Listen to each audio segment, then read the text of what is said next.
विकास दिव्यकीर्ति बेचने जा रहे हैं अपना पूरा बिजनेस। 2500 करोड़ रुपए का लग गया दाम। कौन खरीद रहा? दृष्टि आईएएस। देश के जाने माने कोचिंग संस्थान दृष्टि आईएएस को बेचने की बातचीत चल रही है।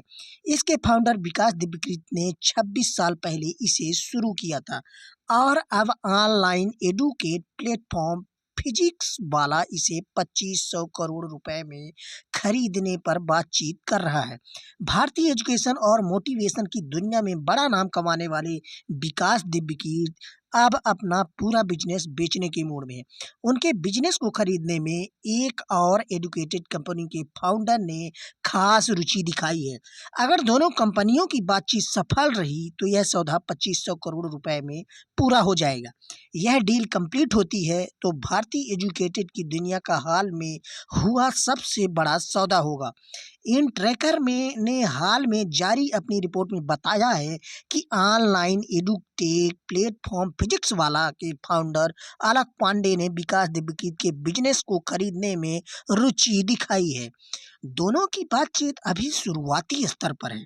यह पूरी डील दृष्टि आईएएस इंस्टीट्यूट को खरीदने के लिए हो रही है, जिसकी कीमत करीब 2500 करोड़ रुपए लगाई गई है। यह डील पिछले कुछ वर्षों में हुए सभी से बड़ी डील में से एक है। नोएडा स्थित कंपनी ने हाल ही में 3 स्वतंत्र निर्देशकों की नियुक्ति की है और $50 करोड़ में आईपीओ के लिए इसके वैल्यूएशन के लिए $5 अरब मतलब करीब 50,000 करोड़ रुपए का लक्ष्य रखा है। हालांकि दृष्टि आईएएस के सीईओ विवेक तिवारी ने इन अटकलों को खारिज करते हुए कहा है कि हम अपने भविष्य की योजनाओं के लिए विभिन्न संगठनों, आईपीओ बैंकर, पीई और एडुटेक्स इस संस्थापक के कई लोगों से मिल रहे हैं, लेकिन अभी तक कुछ भी अंतिम रूप नहीं दिया गया है।